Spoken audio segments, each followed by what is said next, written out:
Welcome to subscribe. Look, I need to tell you something right now. You ever had one of those moments where your whole life changes in about 3 seconds? I'm not talking about winning the lottery or meeting the love of your life. I'm talking about the kind of moment where everything you worked for, every late night, every early morning, every goddamn sacrifice you made just gets spit on. Right in your face. In front of everybody. That was my first day as interim CEO. My name is Elena Martinez, and I'm 32 years old. I got promoted 2 weeks ago when our old CEO, Mr. Patterson, had a heart attack. Nice guy, Patterson. Old school. Believed in loyalty and hard work. He'd been grooming me for 3 years. Said I had the right instincts. Said the company needed new blood when he retired. Well, retirement came early. So did my promotion. The company's called Clearview Logistics. We handle shipping routes for about 60 businesses across the Midwest. It's not flashy work, but it pays the bills for about 200 employees. I started there 10 years ago answering phones. Worked my way up through dispatch, then operations, then became the youngest department manager they ever had. I know every route, every client, every truck, and every person who makes this place run. But here's the thing. When Patterson announced me as his successor before he went into surgery, not everybody clapped. Some folks in that room looked at me like I'd just stolen their car. Especially one guy. Mark Donovan. Our sales director's little brother. And I mean little brother in the literal sense. He got hired 6 months ago because his big brother Greg pulled some strings with Patterson before the old man got sick. Mark was supposed to be learning the business. What he actually learned was how to take 3-hour lunches and hit on the receptionists. Mark thought he was going to be somebody in this company.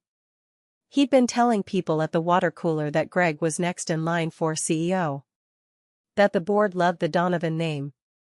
That Clearview needed real leadership, meaning another white guy in an expensive suit who played golf on Fridays. Instead they got me. Daughter of Mexican immigrants. First person in my family to graduate college. Woman who still packs her own lunch and drives a 10-year-old Honda. So you can imagine how Mark felt about my promotion. But I didn't care. Not really. I'd dealt with guys like Mark my whole career. The trick was simple: do your job better than they do theirs. Let your work speak. Patterson taught me that. Elena, he used to say, results have no gender. Numbers have no race. Just deliver, and the noise goes away. I walked into Clearview that morning at 7:15, same as always. Fresh coffee in my travel mug. New blazer I'd bought just for this week. I'd practiced my first speech in the mirror about 20 times the night before. Something about teamwork, about honoring Patterson's legacy, about building the future together. The kind of stuff people expect to hear on day one. The parking lot was already half full. Good sign. People were showing up early on my first day. Maybe they believed in me after all. I got to my new office, Patterson's old office. Actually, they hadn't changed the nameplate yet, and took a deep breath. The view was different from up here. Bigger windows. Better furniture. A photo of Patterson shaking hands with some senator I didn't recognize. I made a mental note to redecorate. Make it my own. 9 o'clock came. Time for the all-hands meeting in the main conference room. I walked in. 32 people. Every department head, every manager, plus some senior staff Greg Donovan said should be included for morale purposes. I didn't argue. First day. Pick your battles. The room was buzzing when I walked in. Not with excitement. With something else. Something I couldn't quite put my finger on until later. It was like watching a crowd before a prize fight, waiting to see who'd throw the first punch. I stood at the front. Put my notes on the podium. Took a sip of water from the bottle I'd brought. Cleared my throat. Good morning, everyone. Thank you for being here early. I know this transition is sudden, and I know you're all worried about Mr. Patterson. I spoke to his wife yesterday. He's stable. The surgery went well. He's got a long recovery ahead, but he's a fighter. Some nods. Polite murmurs. Greg Donovan, sitting in the front row, didn't move. He just stared at me with this little smile. Like he knew something I didn't. I want to be honest with you all, I continued. I didn't ask for this job this way. None of us did. But Patterson trusted me with this company, and I intend to honor that trust. I've been here 10 years. I know what this place can do. I know what you all can do. My door is open, always, and I'm gonna need every single one of you too. That's cute. The voice came from the back of the room. Loud. Deliberate. Everybody turned around. Mark Donovan was leaning against the wall near the coffee machine. Arms crossed. That same little smile his brother had, but dumber. Meaner. I stopped. Excuse me? I said that's cute. Mark pushed himself off the wall and started walking toward me. Slow. Like he was strolling through a park. This whole "I'm one of you" speech. Real cute. The room went dead silent. I could see a few people looking down at their shoes. Others were watching me, waiting to see what I'd do. Mark, this isn't the time or place for what? For honesty? He was in the middle of the room now. 32 people watching. Let me tell you something about honesty, Elena. You standing up there? Playing CEO? That's not honesty. That's a joke. I felt my face get hot. Mark, I'm going to ask you to, no, I'm going to ask you something. He pointed at me. Right in front of everybody. Who do you think you are? Huh? You think because Patterson felt sorry for you, because you're some kind of diversity checkbox, that you deserve to run this company? Someone gasped. I think it was Karen from accounting. Or maybe Lisa from HR. I don't remember. My ears were ringing too loud. You're office trash, Mark said. That's what you are. You've always been office trash. Answering phones, filing paperwork, doing the crap jobs nobody else wanted. And now you think you can sit in Patterson's chair? Give me a break. No one said anything. No one. 32 people, and not one person told him to shut up. Not one person said that's out of line. Nothing. I looked at Greg Donovan. Front row. Still smiling. Still silent. You know what your problem is? Mark was right in front of me now. Close enough that I could smell his cologne. Something expensive. Probably stolen from his brother. You forgot your place. You forgot that some people are born to lead and some people are born to take orders. You? You're an order taker. A placeholder. A temporary fix until the real leadership steps in. My hands were shaking. I could feel tears pushing against the back of my eyes, and I hated it. I hated that he could do this to me. I hated that I was letting him. Are you finished? My voice came out smaller than I wanted. Mark laughed. Oh, I'm just getting started, sweetheart. That word. Sweetheart. Like I was his secretary. Like I was nothing. Something in me broke. Not in a dramatic way. Not in a crying or screaming way. Something just clicked. Like a switch flipping in my brain.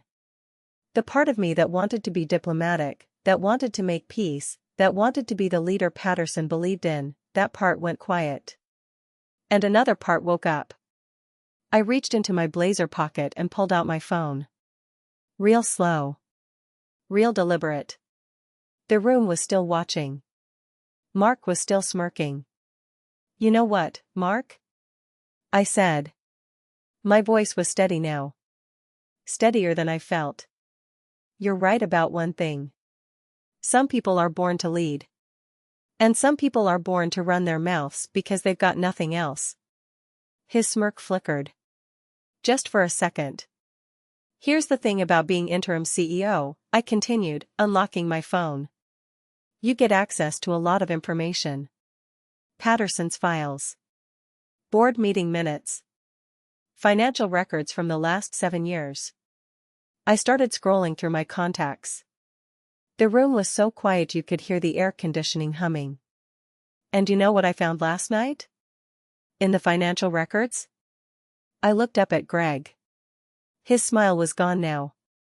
Something real interesting about the sales department's travel expenses. Something about receipts that don't match routes.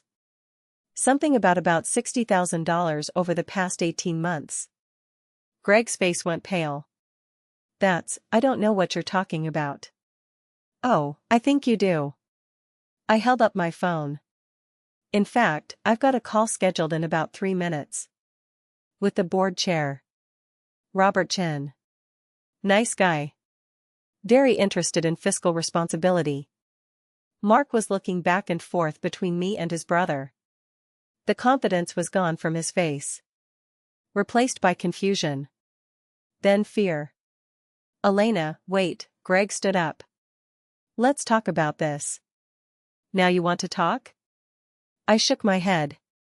10 seconds ago, your brother was calling me office trash in front of my entire staff. Now you want to talk? I pressed the call button. Put it on speaker. The dial tone filled the room. Once. Twice. Hello? Elena? Robert Chen's voice came through the speaker. I've been expecting your call. Have you got those expense reports we discussed? I locked eyes with Mark Donovan. His face had gone from smug to terrified in about 4 seconds. I've got more than that, Robert, I said into the phone. I've got the person who authorized those expenses standing right in front of me. And I think it's time everyone in this company knew exactly what the Donovan brothers have been up to. The room erupted into whispers. Greg Donovan started stammering something about misunderstandings. Mark looked like he wanted to crawl under the conference table. And me? I just stood there. Phone in hand. Heart pounding. Finally understanding what Patterson meant when he said leadership wasn't about being the loudest voice in the room. It was about knowing when to speak. And what to say. This was my first hour as interim CEO. It was only going to get worse from here. You ever notice how quiet a room gets right before everything changes? That's the kind of quiet that settled over that conference room after I hung up with Robert Chen. 32 people. Not one of them breathing loud enough to hear. Greg Donovan had his mouth open like a fish that had just flopped onto a dock. Mark, the big mouth who'd called me office trash not 10 minutes earlier, looked like someone had just told him his truck got repoed. I set my phone down on the conference table.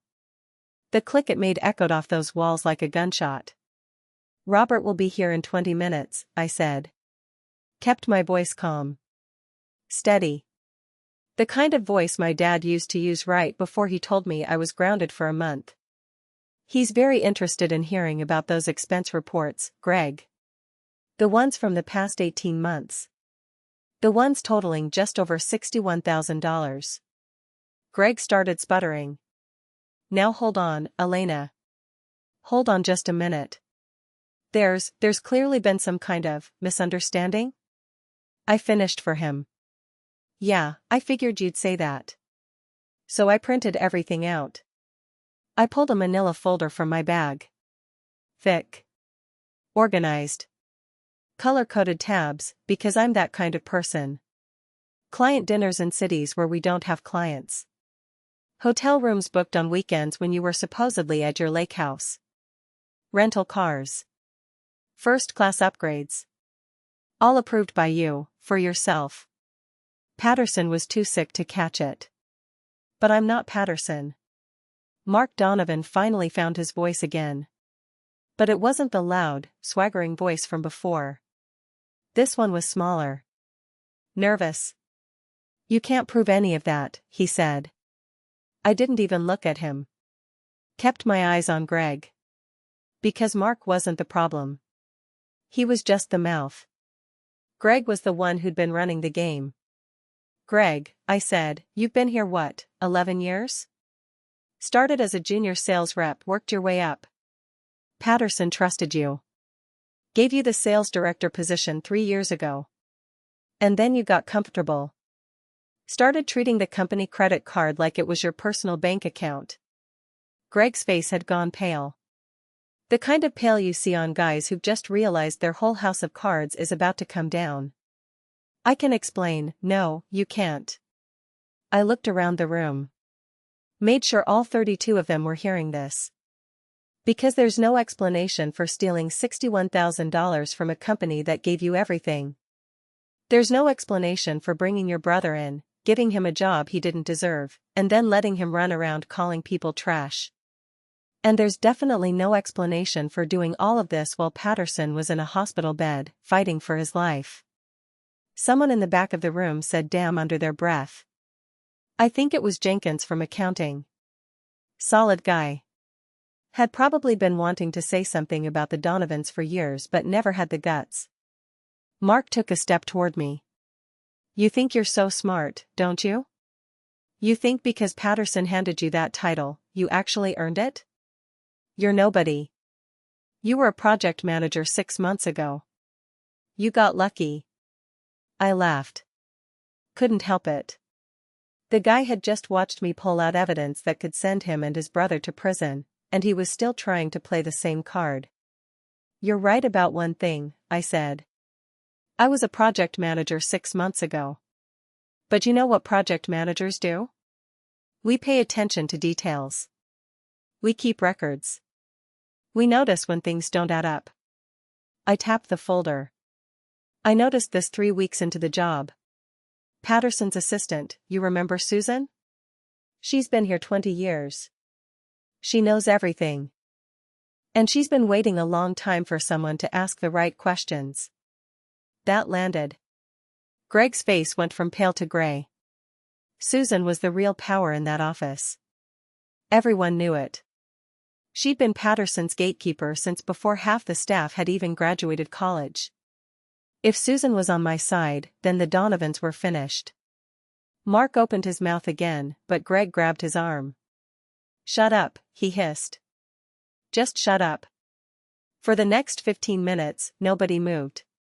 Nobody left. A few people checked their phones.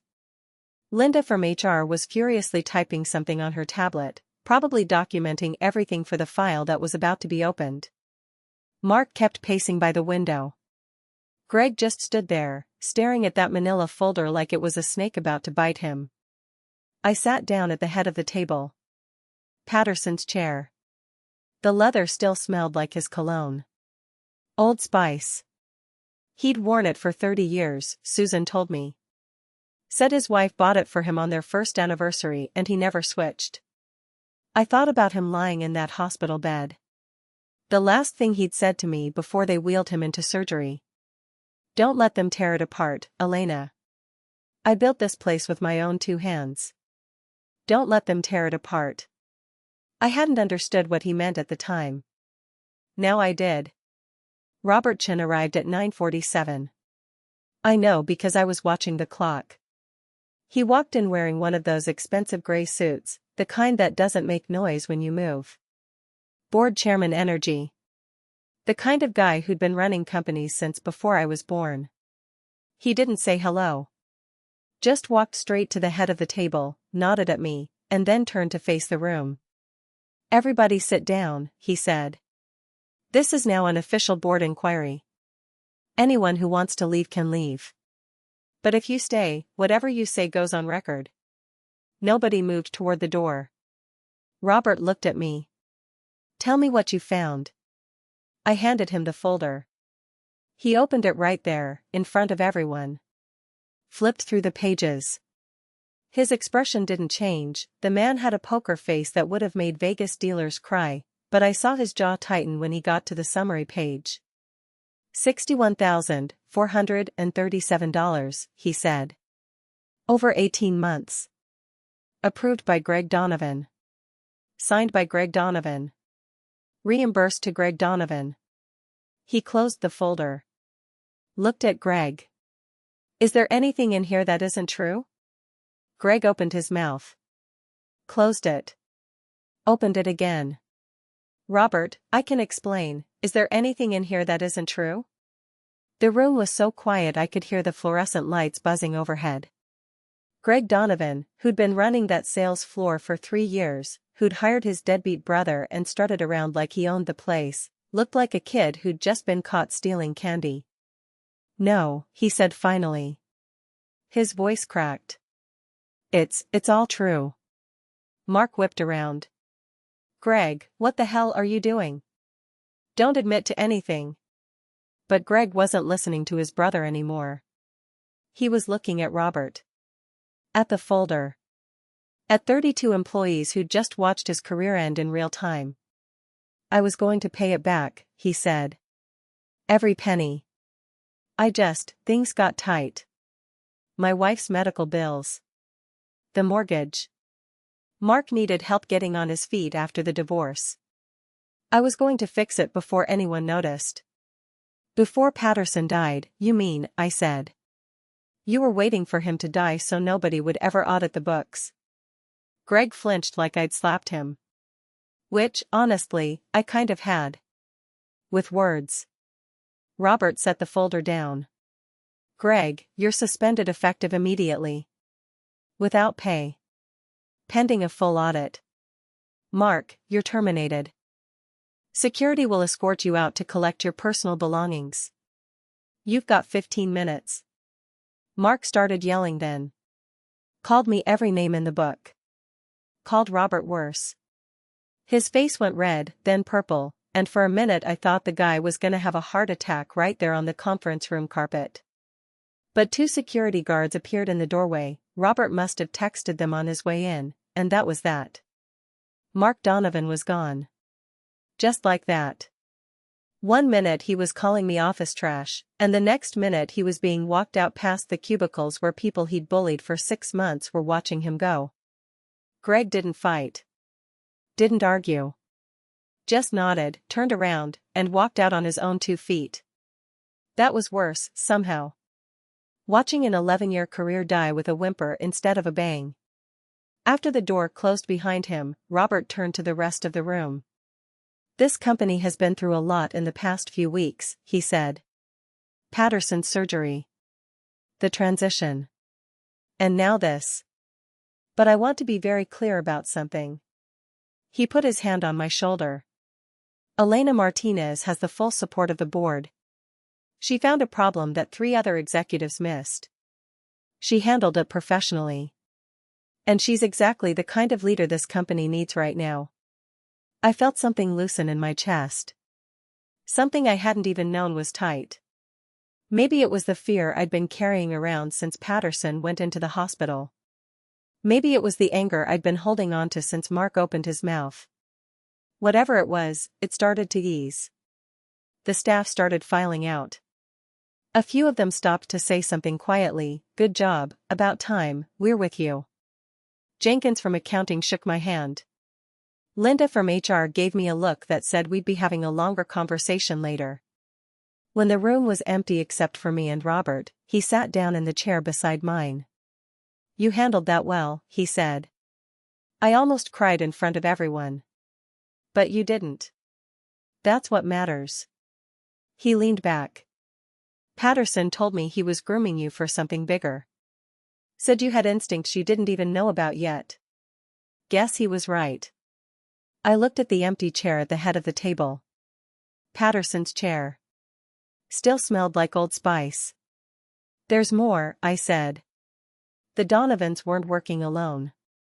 Someone in procurement was signing off on those fake expense reports. And I think there's at least 2 other people in middle management who knew about it. Robert nodded slowly. I figured as much. We'll deal with it. But not today. He stood up. Today, you go home early. Get some sleep. Tomorrow, you come back and start running this company for real. He walked to the door, then paused. One more thing, he said. That phone call earlier? When you called me in front of everyone? That was good theater. But don't ever do it again. Next time, call me before the meeting. We're a team now. Act like it. And then he was gone. I sat in that conference room for a long time. The morning sun had shifted, casting shadows across the table. Somewhere down the hall, I could hear the normal sounds of an office coming back to life, phones ringing, keyboards clicking, people laughing nervously about what they'd just witnessed. My phone buzzed. A text from an unknown number. You think this is over? You just made the biggest mistake of your career, MD Mark Donovan. Of course. Even after being fired and humiliated, the guy couldn't let it go. I stared at the message for a good 30 seconds. Then I did something I probably shouldn't have done. I forwarded it to Robert Chen. And then I went home. Just like he'd told me to. But I didn't sleep. I sat on my couch, stared at my ceiling, and wondered what kind of mistake Mark Donovan thought I'd made. I'd find out soon enough. You know the thing about getting what you always wanted? Sometimes it looks nothing like you imagined. Monday morning came and I was back in that corner office before 7. Patterson's chair had stopped smelling like him.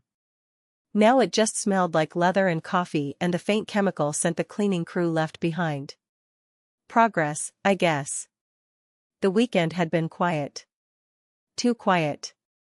Robert called once to say the board audit was underway and that I should keep my head down and let the lawyers work. Nobody heard from Mark Donovan. That text message sat in my phone like a loaded gun I couldn't unsee. At 8:47 a.m., Jenkins from accounting knocked on my doorframe. The guy never knocked. He usually just appeared behind you like a ghost who smelled like old coffee. You got a minute? I waved him in.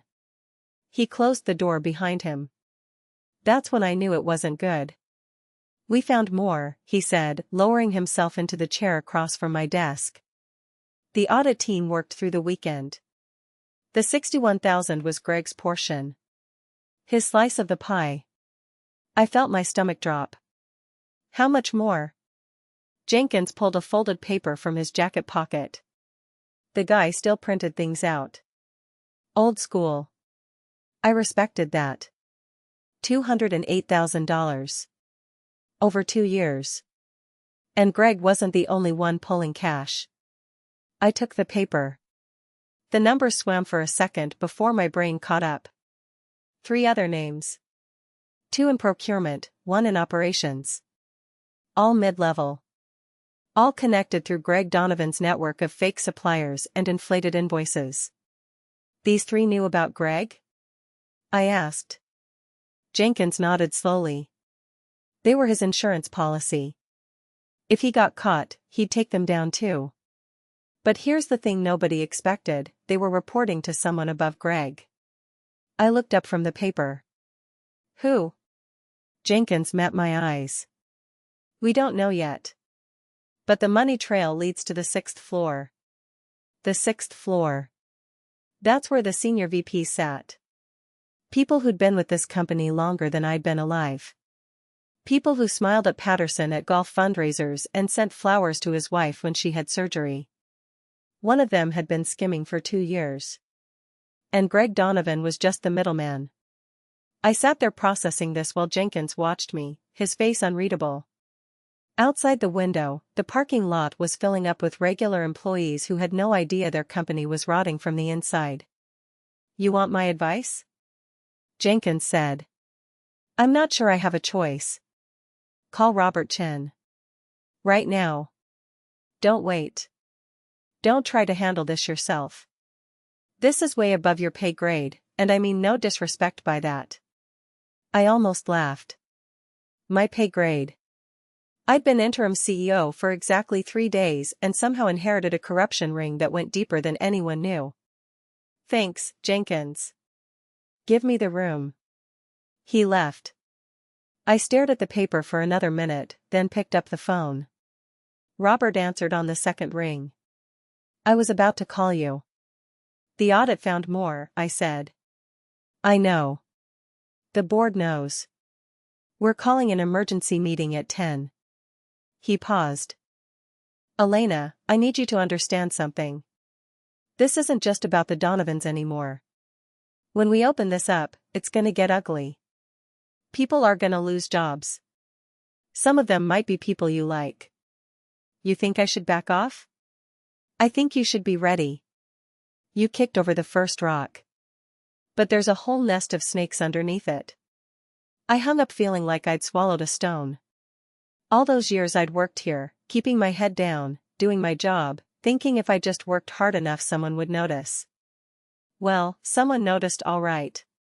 Patterson noticed. And now I was sitting in his chair, staring at a piece of paper that could destroy half the management team. The morning dragged. I cancelled my 10 o'clock. Then my 11 o'clock. At noon, Linda from HR appeared in my doorway looking like she hadn't slept. "Can I shut this?" she asked, gesturing at the door. I nodded. She closed it and stood there with her back against the wood, arms crossed tight across her chest. "Susan just told me something," Linda said. "And I need you to hear it from me before you hear it from anyone else." "Okay." Mark Donovan didn't leave town. He's been calling people. Employees. The ones who were in that meeting. Telling them you broke protocol. That you humiliated his brother publicly to make yourself look tough. That the board is gonna replace you once Patterson recovers. I felt my jaw tighten. Is anyone buying it? Linda hesitated. Some are. The ones who never liked change. The ones who thought Greg was a good guy who made a mistake. You know how this place works, people believe what's comfortable. And the others? The others are scared. They saw what happened to Greg. They don't know if they're next. You've got half the building thinking you're on a power trip and the other half afraid to breathe wrong around you. I leaned back in Patterson's chair, the leather creaking. For a second I was back in that conference room, 32 faces staring at me, Mark Donovan's voice calling me office trash. Back then the enemy was clear. Now the enemy was whispers and hallway glances and people who smiled at my face while wondering if I'd destroy them too. I didn't ask for this, I said quietly. Linda gave me a long look. Nobody ever does. But you're the one holding it now, Elena. So what are you going to do? I didn't have an answer. Not yet. At 4:15, Robert Chen called again. The emergency meeting is happening now. The board voted. We're suspending 2 senior VPs pending full investigation.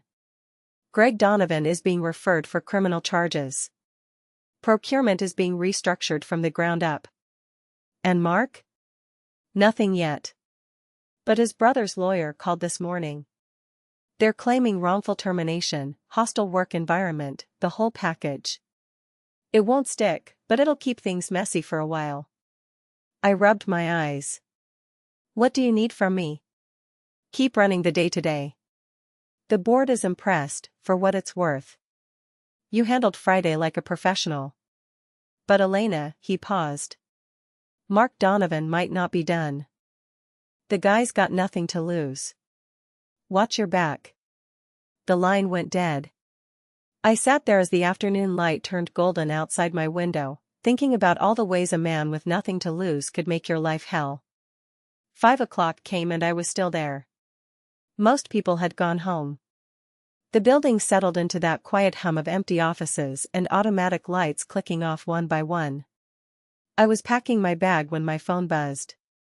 Not a text this time. A call. Unknown number. I answered. Elena Martinez. You really thought I was done? Mark Donovan's voice. Calmer than I expected. Almost conversational.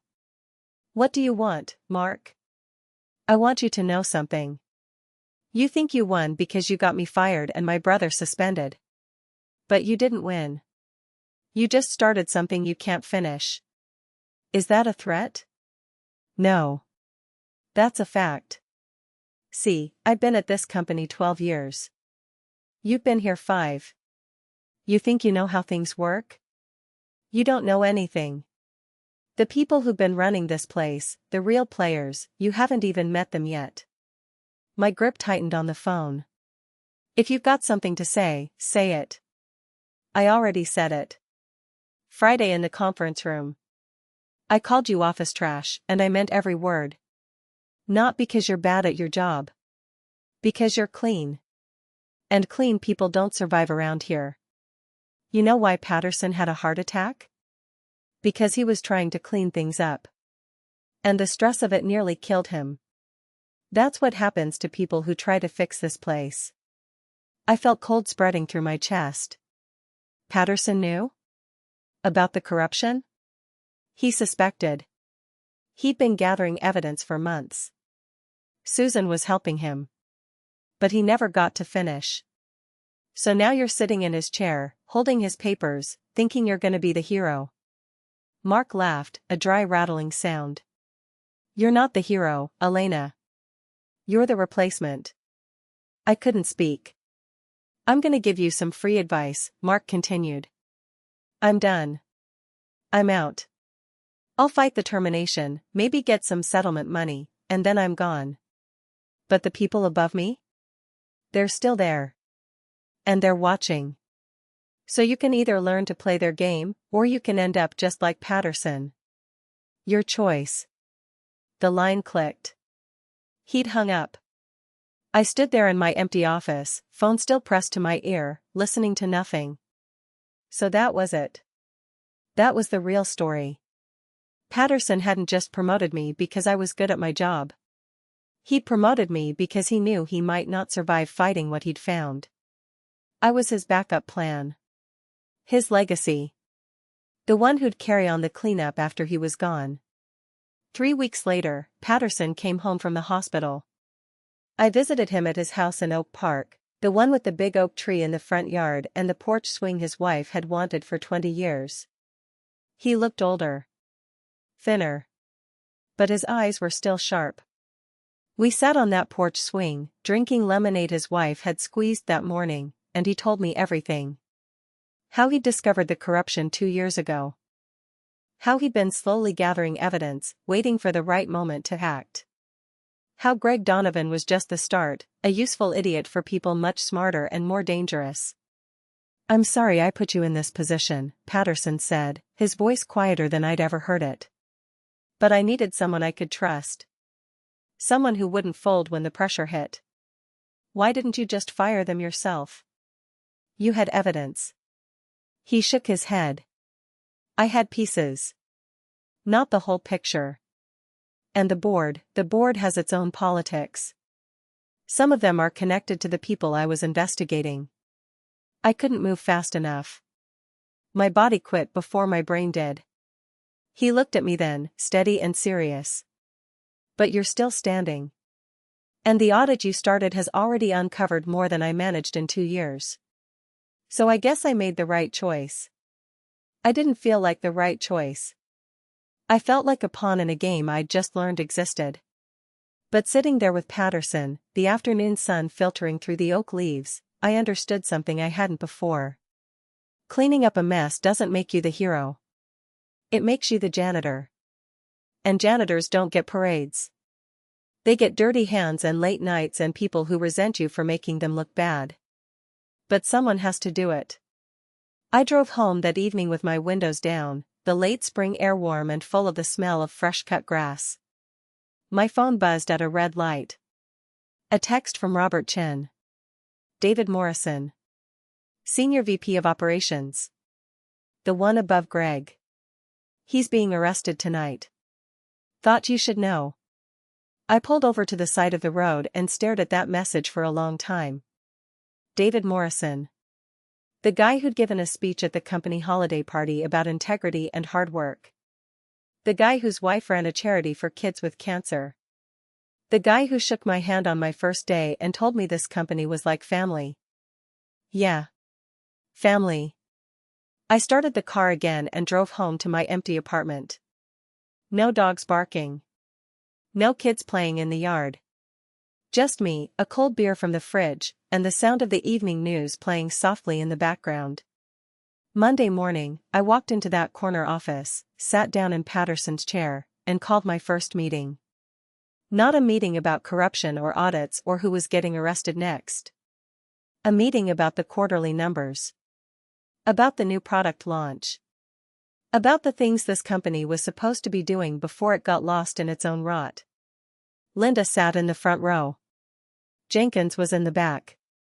Susan stood by the door, taking notes like she'd done for 20 years.